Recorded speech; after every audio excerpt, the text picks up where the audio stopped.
बेहतर से बेहतरीन की तलाश करो, मिल जाए नदी तो समंदर की तलाश करो, टूट जाना है शीशा पत्थर की चोट से, टूट जाए पत्थर ऐसा शीशा तलाश करो. A hearty good afternoon to one and all present over here. I, Sahil Singh, and I, Saloni Bharti, the editorial heads of NISTA, welcome you all to this magnificent occasion which marks the grandest flagship event of the session 2023-24 Atulya.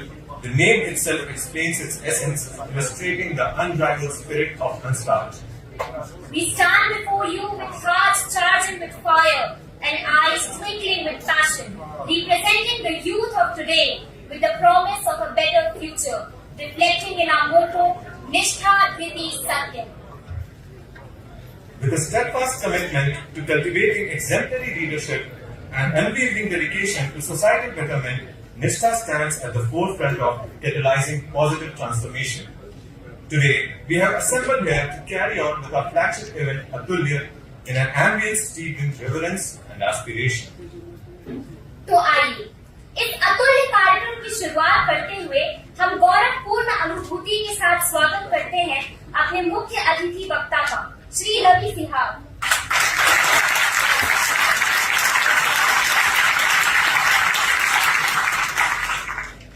मैं निष्ठा के convener doctor Prabhanshu ओझा sir से निवेदन करूंगी कि वह Ravi Sihag sir को सम्मानित करें.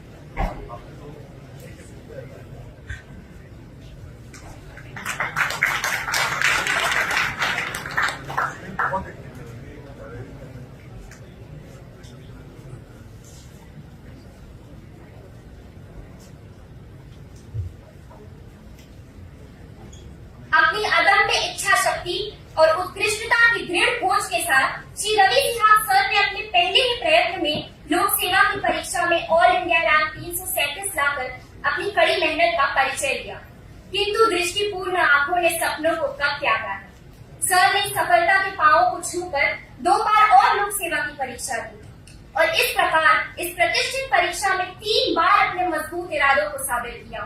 दूसरे प्रयास में ऑल इंडिया रैंक 317 हासिल किया और 2021 में प्रभावशाली ऑल इंडिया रैंक 18 हासिल कर सभी उनकी सफलता और अंतिम लक्ष्य की निरंतर खोज की कहानी ने देश भर में कई उम्मीदवारों को प्रेरित किया है. हिंदी मीडियम में परीक्षा देकर शीर्ष पर लाने के बाद उन्होंने ये साबित कर दिया कि साहस, समर्पण और सफलता केवल पश्चिमी भाषा बोलने वालों के पास नहीं होती. सर, आप हम जैसे सैकड़ों छात्रों के लिए प्रेरणा है जो लोक सेवा के आकांक्षी हैं. अब मैं निष्ठा की ओर से रवि सिहाग सर को इस मंच पर आमंत्रित करना चाहता हूँ.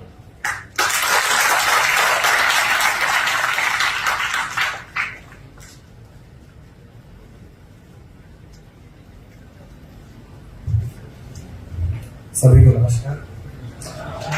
कैसे आप सब लोग? बहुत समय से आपके कॉलेज की जो सोसाइटी के लोग हैं फोन कर रहे थे कि आप आइए. अभी क्या एक फेज 1 होता है हमारी ट्रेनिंग में, उसके बाद में आपको 1 साल के लिए डिस्ट्रिक्ट में जाना होता है. उसको डिस्ट्रिक्ट ट्रेनिंग प्रोग्राम वो मुझे मिला था जबलपुर के पास में, एमपी में जबलपुर के पास में मंडला डिस्ट्रिक्ट है उसमें. और इस साल इलेक्शंस थे, विधानसभा के भी थे, लोकसभा के भी थे. तो मैंने भी दिखावा किया कि मैं बहुत बिजी हूँ, क्योंकि सेलेक्ट होने के बाद में सेमिनार्स दे लिए थे मैंने. तो मैंने सोचा था कि उसके बाद में सेमिनार नहीं दूंगा. इस प्रकार का इंट्रैक्शन जो बहुत हो गया, तैयारी का बहुत बना दिया, अपने करियर है उसको और अच्छे से करें. पर हमें ट्रेनिंग में सिखाया था कि जब आपको काम करवाना है किसी से, तो आपको जब इम्पैक्ट देखना है तो एक पॉलिसी है PPP, सबसे ज्यादा इम्पोर्टेंट होती है। किसी को पता है इसका फुल फॉर्म? नहीं, इसका मतलब होता है पीछे पड़ो पॉलिसी। ठीक है, तो जब तक आप एज एन एडमिनिस्ट्रेटर आप किसी को आप सबके पीछे नहीं पड़ोगे तब तक काम नहीं होता। ठीक है, तो जनरली काम होते हैं, लेकिन कुछ कामों के लिए आपको बहुत फॉलो अप लेना पड़ता है। तो आपके कॉलेज की जो सोसाइटी है वो काफी पीपीपी पॉलिसी से मेरे इम्प्लीमेंट की मुझसे, और फाइनली मैं आज आपके सामने। अभी मैं ये लिख रहा था कि आपका टॉपिक क्या है। ठीक है, revealing secrets of success, empowering civil service. ठीक है, आवाज आ रही है ना मेरी सबको? मैं शुरू में थोड़ा सा धीरे बोलता, नर्वस होता हूँ स्टेज पे। तो 2-3 चीजें मैंने लिखी थी कि सिविल सर्विसेज ही क्यों और किसको प्रिपरेशन करनी चाहिए सिविल सर्विसेज। ठीक है, वाई सिविल सर्विसेज है तो दुनिया भर के आपने इंटरव्यू देखे, तो सोशल मीडिया का टाइम है, यूट्यूब पे आपको बहुत ज्यादा लोग मिलते हैं कि इस तरीके से पढ़ लो, सिविल सर्विसेज में ये होता है वो होता है। इसका कुछ अच्छा परिणाम भी है, कुछ बुरा परिणाम भी है। अच्छा परिणाम ये है कि सबको पता लगने लगे कि सिविल सर्विसेज में जाके क्या क्या इफेक्ट डाल सकते हो। बुरा परिणाम ये है कि कुछ चीजें सोशल मीडिया पे दिखाई जाती हैं सिविल सर्विसेज के बारे में, भौकाल है। ये है गाड़ियां चलेगी 5 साल, एकदम से टीमों की एंट्री और एंट्री, तो उससे प्रेरित होकर भी कुछ लोग तैयारी करने लगते हैं। ये दुष्प्रभाव है सोशल मीडिया। अच्छा प्रभाव ये है कि बहुत सारे लोगों को पता चलता है कि लोग करते क्या है सिविल सर्विस में जाकर, तो उनको ये लगता है कि हमें भी ये काम करना है अपनी लाइफ में, तो फिर वो एक प्रेरणा उनको मिलती है, मोटिवेशन मिलता है, तो वो अपनी तैयारी को शुरू करते हैं। ठीक है, अब उसके बाद में वाई टू प्रिपेयर में यही चीज बोली मैंने। 2 एस्पेक्ट होते हैं सिविल सर्विसेज की लाइफ के। ठीक है, पहला एस्पेक्ट है आपकी व्यक्तिगत जीवन और दूसरा है आपका प्रोफेशनल लाइफ। ठीक, प्रोफेशनल लाइफ का जो मेरे से बड़े बड़े काफी वक्ता होंगे जो सर्विसेज में होंगे, वो आपको देखे गए होंगे, बता के गए होंगे कि किस प्रकार की लाइफ करना है। मुझे व्यक्तिगत रूप से बहुत ही खूबसूरत, बहुत ही अच्छी सर्विस लगी है 1 साल। ठीक, जो मैंने सोचा था, जिस विचार को लेकर के मैं तैयारी करने लगा था, उस विचार के आसपास लगी है। मतलब जो मैंने सोचा था कि ये कर सकते हैं, तो कर तो बहुत सकते हैं अगर आप चाहें। कोई भी फील्ड हो, अगर आपने ठान ली है कि इस फील्ड में अच्छा कर सकता हूं, और अगर आप मेहनती हैं, तो बहुत बड़ा इम्पैक्ट कर सकते हैं। ठीक है, लेकिन अगर आपने वो सोशल मीडिया को दुष्प्रभाव वाला वीडियो देख के अगर आप आए, जिसमें आपको सिर्फ रॉयल एंट्री, कंप्लीट कारें, साइलेंस, पत्तियां, उन सबसे आपको प्रेरणा मिलती है, तो फिर परेशानी का सामना करना पड़ सकता है। क्यों करना पड़ सकता है? क्योंकि काम बहुत ज्यादा है इस सर्विस। रॉयल एंट्री थोड़ी सी होती है। ठीक है, तो थोड़ी सी रॉयल एंट्री के लिए इतना काम करना तो कॉस्ट बेनिफिट नहीं होगा। तो इसलिए अगर स्पिरिट ये है कि कुछ चेंज करना है, वो अगर आप में इच्छा शक्ति है कि कुछ परिवर्तन आपको लेकर के आने हैं, तो फिर आपको सिविल सर्विसेज देना चाहिए। और अगर आपको लगता है कि मुझे परिवर्तन नहीं ला करके मेरा उद्देश्य दूसरा है, तो फिर आपको सोचना पड़ सकता है। ठीक है, कईयों का पैसा कमाना हो सकता है, बहुत सारी चीजें होती है, लेकिन सबसे बड़ा मोटिवेशन तो यही होना चाहिए। प्राइवेट जॉब में ज्यादा पैसे होते हैं यहाँ से, तो किसी का वो ऑब्जेक्टिव है, तो सिविल सर्विसेज उसके लिए उपयुक्त नहीं है। ठीक है, तो ये हो गया पॉइंट की वाई टू प्रिपेयर। समाज का जो कमजोर तबका है ना, जिसके पास कुछ नहीं है, उसको बहुत कुछ दे सकते हैं। अपने कोई किस्से नहीं सुना मैंने क्या किया क्या नहीं किया, क्योंकि मैं वहां पे प्रोबेशनर था और एज ए स्टूडेंट बन के गया। तो मैंने देखा है कई लोगों को, डीएम को, काफी सीनियर ऑफिसर्स को, जिन्होंने ठाना है और ठान के बहुत अच्छा इम्पैक्ट सोसाइटी में किया है। तो ये अगर आपका मोटिवेशन है, तो ये आपको करना चाहिए। रही बात पर्सनल लाइफ की, थोड़ा कम समय मिलता है, प्राइवेसी के बारे में, जिनको राइट टू प्राइवेसी पसंद है वो सिविल सर्विसेज की तरफ कमेंट ना करें तो अच्छा रहेगा, क्योंकि आपकी कोई पर्सनल लाइफ वैसे होती नहीं है, ठीक है, हर व्यक्ति की नजर में आप रखते हो, ठीक है। इस प्रकार का समाधान होता है। सैटरडे नहीं मिलते आपको, संडेज मिल जाते हैं कई, इसमें आपको शांति से बैठना होता है घर पे, ये सब एक बेसिक में आपको आ जाएगा। लेकिन परिवर्तन के लिए बहुत कुछ है, ये बता रहा मुझे व्यक्तिगत रूप से बहुत अच्छा लगा, बहुत मैंने अच्छा सीखा, बहुत मजा आया मेरे को काम करके एक साथ, क्योंकि एक मोनोटोनस होती है ना, जो कई बार बहुत सारे जो को प्राइवेट जो कंपनीज में काम करते हैं वो लोग आते हैं कि सिविल सर्विसेज करनी है, डाइवर्सिटी बहुत है, तो डाइवर्सिटी के जो लोग होते हैं उससे भी ज्यादा है, बहुत डाइवर्सिटी है। अगले दिन आपको कुछ नया करने को मिलेगा, नया सीखने को मिलेगा, अगले दिन कुछ नया आपके पास टास्क आ जाएगा, अच्छा ये करना है। कभी आप एज ए रेवेन्यू जज काम करते हो, कभी आप एज ए मजिस्ट्रेट काम करते हो, कभी आप इंस्पेक्शन पे जा रहे हो, कभी आप हेल्थ की मीटिंग ले रहे हो, हेल्थ में अच्छा करने का सोच रहे हो, तो कुछ फोकस एरियाज बना के आपको मोटा मोटा सभी प्रकार के जो काम है जिससे एक आम व्यक्ति को जरूरत होती है उसमें आप काम करते हो। इसका नाम क्या है? लोक सेवा, लोगों की सेवा। तो लोक सेवा में तो आपका बहुत अच्छा योगदान हो सकता है, ठीक। अब इसकी पूर्व शर्तें क्या है? पूर्व शर्तें क्या है? 2-3 चीजें। पहला पॉइंट है कि आपके अंदर मोटिवेशन होना चाहिए सेवा का। दूसरे मोटिवेशन से भी आप सिलेक्ट हो सकते हैं, लेकिन उसके बाद में कई लोगों को थोड़ी सी दिक्कत आती है। दिक्कत किस बात की आती है कि उनको लगता है कि यार काम तो बहुत है, औकाली भी है, लेकिन पर्सनल टाइम नहीं है, तो वो थोड़ा सा तो आपको कॉम्प्रोमाइज करना पड़ेगा। एक हमारे बहुत अच्छे ऑफिसर थे, बोलते हैं कि लोग ये बोलते हैं कि सर्विसेज में काम बहुत है, तो वो बोलते हैं कि आपको किसी ने पीले चावल तो नहीं दिए थे कि आप इस एग्जाम को भरें या फिर उसके पास हैं, ठीक है। तो ये सब चीजें थोड़ी सी रियलिस्टिक बात होना।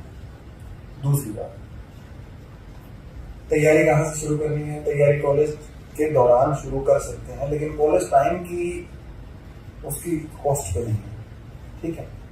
कि कॉलेज का हम सारा कुछ छोड़ रहे हैं और सिर्फ प्रिपरेशन में लगे हैं। कॉलेज को टाइम देना बहुत जरूरी है, ठीक है। क्योंकि मैं बहुत ज्यादा कॉलेज नहीं कहता, इसलिए मुझे कॉलेज की अहमियत ज्यादा पता है। हमारे पास जो होता है ना उसकी महत्व हमें कम समझ आता है। हमें वो grass is greener on the other side, दूसरी थाली में लड्डू बड़ा दिखता है, ये सारी चीजें, ठीक है। तो कॉलेज लाइफ को जब आप छोड़ते हो तब आप उसको मिस करते हो। इसलिए मैं सब हमारे साथ में अकेडमी में हम लोग 7-8 महीने रहे, तो हमें लगता था फील्ड में गए, फील्ड में गए तो गर्मी से ये लगा कि अकेडमी ठीक थी। तो ये सारी चीजें सबको फील होती है, ठीक है। अब इसके बाद में ये है कि कॉलेज में क्या क्या आपको करना है। कॉलेज में ये करना है कि कॉलेज की स्टडी का प्रोग्राम है वो तो आपको ठीक ठाक कर लेना है। कई लोग बहुत अच्छे से करते हैं, तो लोग बिल्कुल भी नहीं करते, तो बिल्कुल भी नहीं करते उनको बोलो मैंने थोड़ा कर लेना है। जो इस प्रकार का माइंड से करता है कि कॉलेज में मजे मारेंगे, थोड़ा तो पढ़ाई कर लेना, ठीक है। इतना अच्छा इंफ्रास्ट्रक्चर है, मैंने इतना बढ़िया कॉलेज बहुत कम देखे, ठीक है।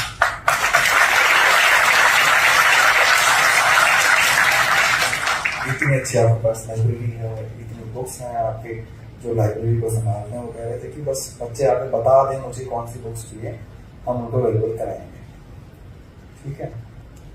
तो आपको किसी को पढ़ने का शौक है तो आपके लिए इतनी बढ़िया चीज़ है, इतना अच्छा माहौल है बेसिकली आपके साथ में सर्किल है, ठीक है। तो ये सब चीज़ें भी आपके पास बहुत अच्छी हैं। आप कल्चरल इवेंट्स भी होते हैं, किसी को शौक होगा गाने बजाने का, किसी को डांस का शौक होगा, किसी को पेंटिंग का होगा, तो वो भी एक हॉबी आप रख ले, क्योंकि आगे चल के बहुत काम आती है, ठीक है। मेरी कोई हॉबी थी इंग्लिश के नोट्स भी बनवा के थी, यूपीएससी में फॉर्म भरना है, और हॉबी पे बड़े डिस्कशंस चलते थे। हालांकि वो क्वेश्चंस नहीं पूछते हैं, अगर आप छोड़ भी देते हैं हॉबी का कॉलम, तो आपको वो इतना होता है कि सर मैं मिडिल क्लास फैमिली से हूँ, इतना कभी टाइम मिला नहीं कि इस प्रकार के डिफरेंट शौक रख पाए हमने। तो एक हॉबी आपको रखनी चाहिए, फिर मैं बता रहा हूँ, और तो अभी भी मैं कोशिश कर रहा हूँ मेरी कुछ हॉबी बन जाए।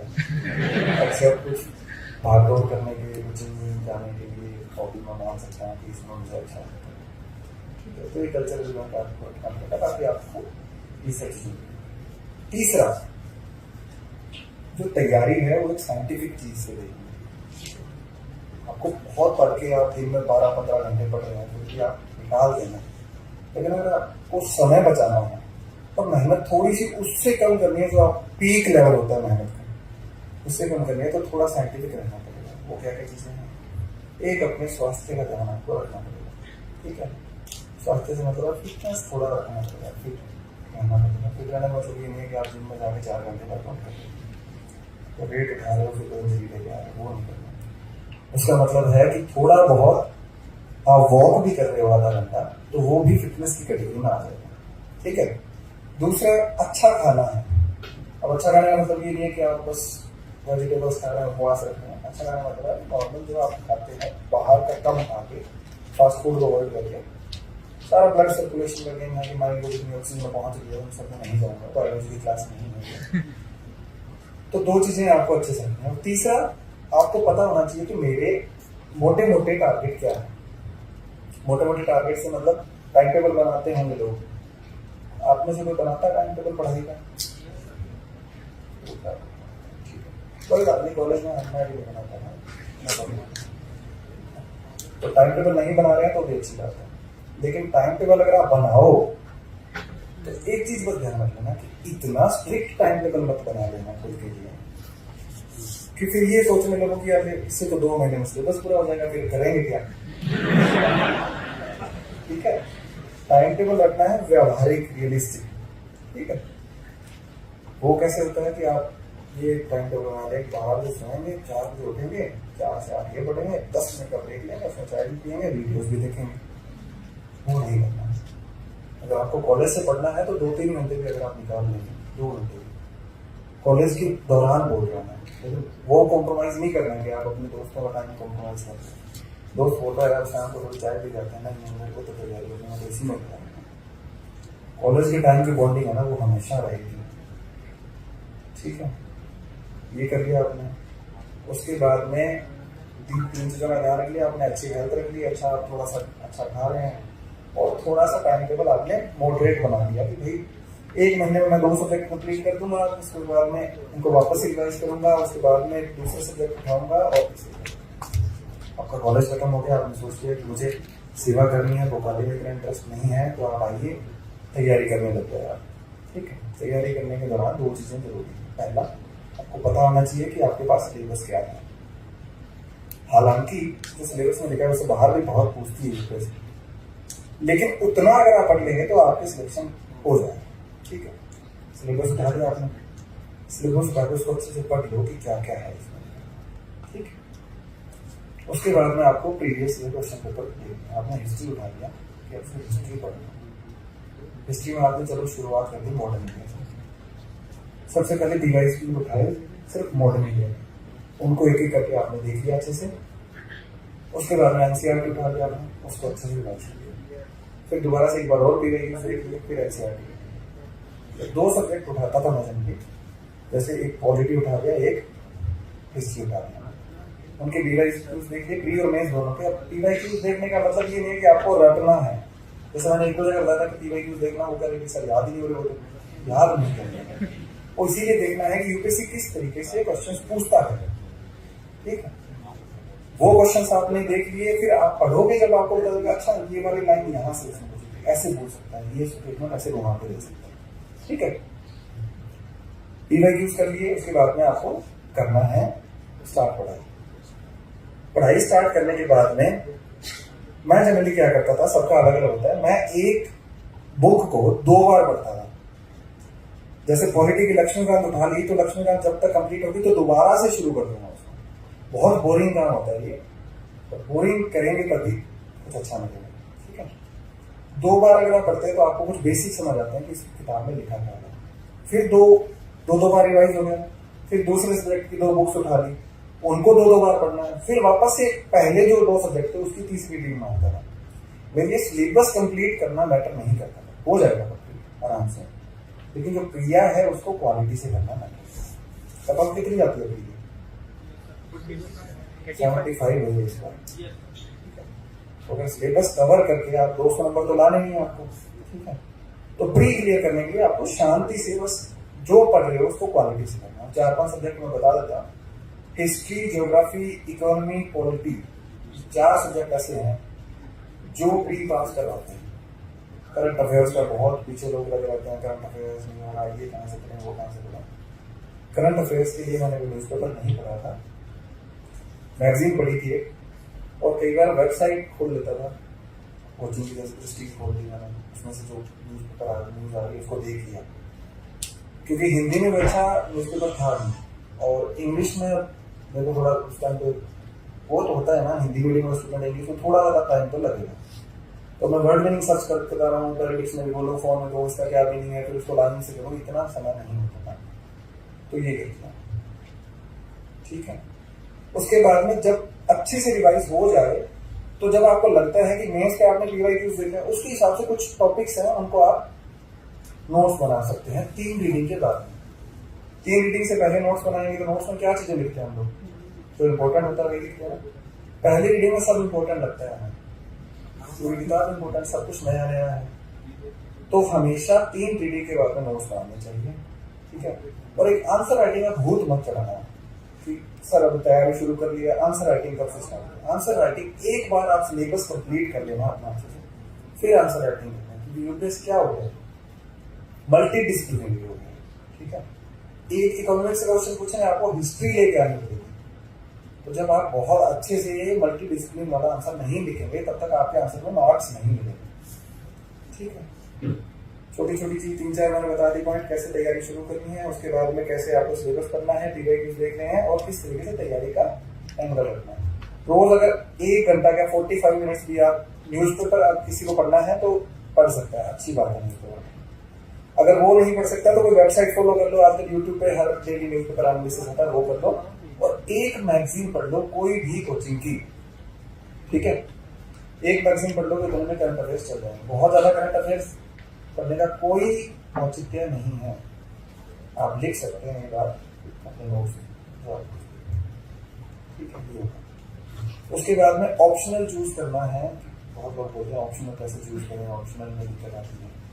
ऑप्शनल का एक ही क्राइटेरिया है, जो स्कोरिंग है वो ऑप्शनल चूज करें। ठीक है, इंटरेस्ट है आपका, आपको पढ़ने में मजा आता है, आपको रस आता है, ये सब चीजें मत करना, घातक साबित हो जाएगी। ठीक है, तो ऐसा ऑप्शनल बिल्कुल मत ले लेना जो स्कोरिंग नहीं है लेकिन आपको इंटरेस्ट बहुत आता है। तो आपका ऑब्जेक्टिव क्या है, क्या है ऑब्जेक्टिव आपका, बताइए। सेलेक्ट होना है, लोक सेवा करना है। तो सेलेक्ट होने के लिए आपको जरूरी नहीं है विद्वान बहुत ज्यादा हो तभी सेलेक्ट होना, विद्वान तो आप बनेंगे, जिन सब्जेक्ट को पढ़ेंगे उनमें आपको पारंगत हो जाएंगे, लेकिन ऐसा ऑप्शन ले लो जो छोटा हो स्कोरिंग। आपको लिस्ट पता होगी, सब लोग इतने वेल इन्फॉर्म्ड होते हैं आज के टाइम पे। ठीक है, तो वो ऑप्शनल चूज करना है, और ऑप्शनल को बहुत डेप्थ में करना है। ऑप्शनल बहुत अच्छे स्कोर देता है, इस बार 350 तक गए ऑप्शनल मार्क्स, 500 में से 350 सिर्फ ऑप्शनल में आते हैं, और 1000 में से 450 आते हैं जीएस में। तो बाकी सबको पता होगा कि ऑप्शनल कितना इम्पोर्टेंट है। ये सब चीजें हैं। एक ऐसे का पेपर आता है, तो ऐसे के पेपर के लिए कुछ चीजें हैं कि आपको एक तो पूरा सिलेबस आपका कंप्लीट होना चाहिए। फिर ऐसे का सबसे बेस्ट तरीका है कि आप ऐसे लिखो बहुत सारे, और जो टॉपर्स हैं उनके ऐसे लिखो।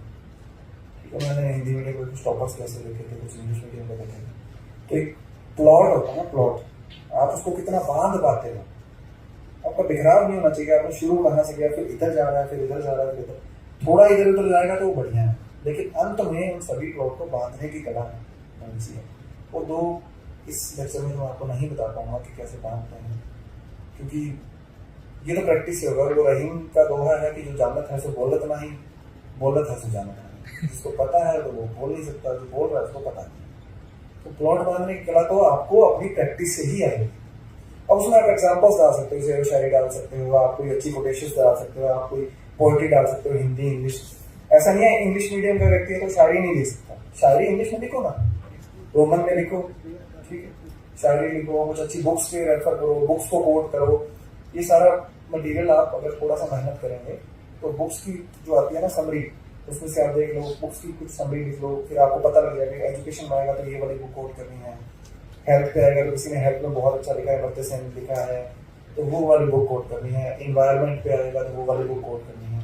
इस तरीके से आपको कुछ कोटेशंस प्लॉट को बांधना है, बहुत सारे उसके डायमेंशंस क्रिएट कर रहे हैं और लास्ट में उन डायमेंशन को एक लॉजिकल कंक्लूजन पे लेके आना। क्योंकि ऐसे में लिखा हुआ है ना यूपीएससी का आप जो पढ़ोगे कि ऐसे के टॉपिक के जितना नजदीक आप जाके उसको लिख सकते हो उतना नजदीक ऐसे टॉपिक किसी ने ऐसे देखे हैं अभी कैसे आ रहे हैं फिलोसॉफिकल आ रहे हैं समझ आते हैं नहीं आते इसीलिए वो कहते हैं कि जितना पास जा सकते हो उतना पास जाना है। वो ये नहीं करेगा आपको समझ के लिखना है क्योंकि समझ में आएंगे नहीं तो लिखेंगे क्या। इसलिए उसके आसपास का भी हम अगर लिख देते हैं अपनी बेसिक अंडरस्टैंडिंग से तो वो बहुत अच्छा होता है। और फिलोसॉफी के ऐसे मैं तो बहुत प्रशंसक हूँ यूपीएससी का कि इस प्रकार का ऐसे उन्होंने शुरू किया क्योंकि रियल नॉलेज है ना रियल नॉलेज और भाषा पे रियल कमान है वो इस प्रकार के ऐसे नहीं है आपको नजर आती है कि आप कितना उसको पा सकते। ठीक है ये हो गया मोटा मोटा पढ़ाई का तरीका। 2-3 चीजें कुछ चीजें अवॉइड करनी है वो बता देता है 4-5 चीजें अवॉइड करनी है। पहला बहुत सारे रिसोर्सेज नहीं लेने हैं। उसके नोट्स आ गए वो उसकी क्लास आ गई वो सर अब नया करंट का लेक्चर ले रहे हैं बहुत बढ़िया है उसके ऊपर नोट्स लिया था। मैं पूरी तरह से आप पे छोड़ता हूँ कि आपको कौन सा करना है लेकिन एक करना है। करंट की मैगजीन पढ़ रही हो तो एक मैगजीन पढ़नी है। पॉलिटी की बुक पढ़ रहे हो तो एक बुक पढ़नी है। थोड़ा थोड़ा दूसरी से ले सकते हो लेकिन ऐसा नहीं 3 बुक आपने एक साथ पढ़नी। आप एनसीईआरटी पढ़ रहे हो मॉडर्न इंडिया की उसके बाद स्पेक्ट्रम पढ़ रहे हो नहीं एक पढ़ लो स्पेक्ट्रम। मॉडर्न इंडिया की एनसीईआरटी अगर पढ़ रहे हो छोटी है उसमें कुछ आपको टॉपिक स्पेक्ट्रम से लाने पड़ेंगे लेकिन पूरी स्पेक्ट्रम नहीं पढ़नी। क्या ऑब्जेक्टिव है सेलेक्ट होना है विद्वान होना नहीं है। ठीक है तो ये चीजों का ध्यान रखना। दूसरा ध्यान क्या रखना है कि अपनी लिमिट्स को पुश करना है जब एग्जाम बिल्कुल पास आ जाए। जैसे अभी कितना टाइम बचा फ्री को 1 महीने के राउंड बचा तब आप लिमिट पुश करोगे। मैं जनरली बोलता हूँ कि हर व्यक्ति को 7-8 घंटे सोना चाहिए अगर वो पढ़ रहा है। 8 घंटे सो गए तो उसके पास 16 घंटे हैं वो 8-10 घंटे में पढ़ रहा है तो काम चल जाएगा। 6 घंटे फिर भी उसके पास बचे हैं लेकिन एग्जाम के पास फिर ये फंडा काम नहीं करता। एग्जाम के पास आपको 6 घंटे ही सोना फिर आपको वही फोकस करना है लेकिन एक्सरसाइज या फिर वॉक वो आधा घंटा आपको निकालना है। ठीक है मैं एग्जाम के दिन भी सुबह सुबह वर्कआउट करके गया था मेंस में भी ऐसे ही जाता था। अब वो मेरे को आदत पड़ गई है पता नहीं मुझे लेकिन उसका इम्पैक्ट अच्छा होता था कि आपका सर्कुलेशन ब्लड का जितना अच्छा होगा उतना आपका ब्रेन ज्यादा फंक्शन करेगा। ठीक है इसके अलावा एक और पॉइंट है कि दोस्त आपको रखने हैं तैयारी में लेकिन इतने ज्यादा नहीं रखने कि वो पर्पस खत्म हो जाए। 2-3 दोस्त आपके साथ वो मोर देन इनफ है क्योंकि ज्यादा दोस्त रखने पर कई बार फिर आपके दोस्त सहायक भी होते हैं और बाधक भी बन जाते हैं। ठीक है तो ये सब चीजों का ध्यान रखना है। और किसी को कोई डाउट है कोई और चीज बतानी है मैं बता सकता हूँ लेकिन अब मैं स्ट्रेटजी बताने लग गया हूँ बुक लिस्ट बताने लग गया हूँ वो सभी पता है। ठीक है तो ये सब चीजें हैं इन पे फोकस रखना है आपको। अभी आप सबके लिए ओपन है ये आप जो क्वेश्चंस पूछेंगे मैं आपको आंसर देता रहूंगा क्योंकि आपके डाउट्स वो ज्यादा बेटर करते हैं। हमें तो सेलेक्ट होने के बाद में थोड़ा बोलने का जरूरत। Thank you.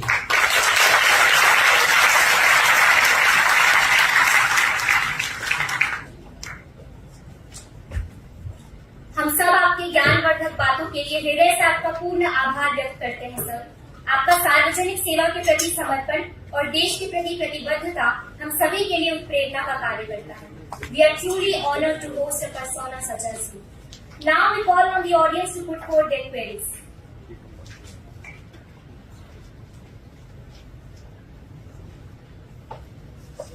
मेरा क्वेश्चन है सर आपने रिवीजन का बताया तो सर रिवीजन करने में एक बार जब लोग पढ़ लेते हैं तो दोबारा पढ़ने में काफी इनर्जी आता है वही चीज पढ़ने तो सर वो चीज को टैकल कैसे करना है?